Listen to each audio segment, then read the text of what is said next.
can you please share what Sure. happened to you? Yeah. So it was about 2 days after the election when that news came out about those racist texts being blasted out across the country. And according to the news that I was watching, I watched ABC, NBC, CNN, and those are in the U.S. and then CBC in Canada. They had only named a handful of states, 20 or 24 or 25 different states.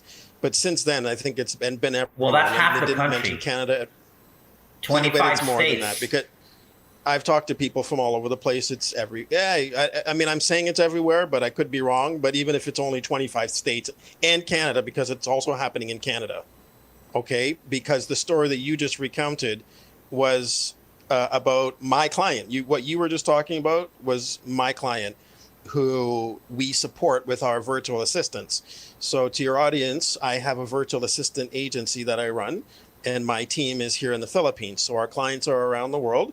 Our VAs are here in the Philippines, and we got clients Do all you around. mind, Abby? Do you mind just telling, only if you want to, the name of your Sure. business? Yeah, Money Garden, just like it sounds. Moneygarden.ca. Go to our website, look us up on Facebook, Instagram, or LinkedIn. You'll find us there. MoneyGram. Sorry, MoneyGram. We receive payments by MoneyGram. Moneygarden.ca is the name of the agency.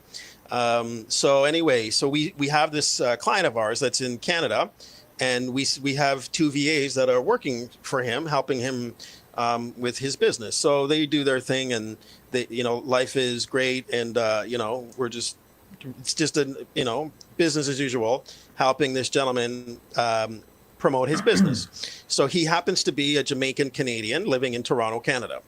Now, our team had helped prepare a webinar for him. And, he has a series of webinars coming up and other stuff that he was planning to promote his business. And they held their first masterclass session 3 days ago, I believe, on the 14th. Yes, the 14th. So today's, what I don't even know what day it is today, Today's 17th. the What's today? 16th. It's 16th, excuse me. So 16th. yeah, so Yeah. two days ago, sorry. In Canada, it's the 15th, after 11 p.m. Yeah, In Asia. And just to let the audience know, Philippines, Taiwan, Beijing, we're all in the same time zone. It's already Saturday afternoon. Anyway, yeah, the yeah. We're 16th. 12 hours ahead. 12 hours. I'm in Philippines. I'm 12 hours ahead of New York City, Miami, and Toronto, Canada. Okay. So anyway, so we held the masterclass. It was an online event. There was, I don't know how many guests present. There was more than 20 people there. And that's it. We were just doing our thing. He was promoting his business. It was a 30-minute show. And about 25 minutes into the show, the Zoom call got hacked. And when the call got hacked, the hackers hijacked the control panel and were posting pornographic images, and they were voiceovering, and all the racial slurs started coming out, and also naming the host being my client, the Jamaican Canadian. They said his name, and they were directing their insults direct at him. And they also named my two virtual assistants who are Filipinas, and more, in more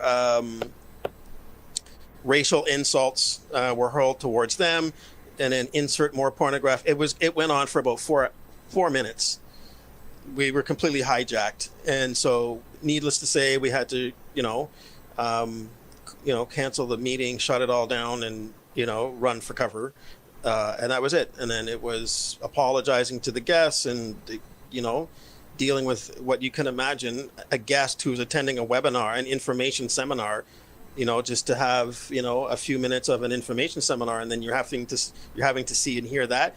Now, thankfully, none of the all of the guests, everybody who participated, across the board, they were horrified.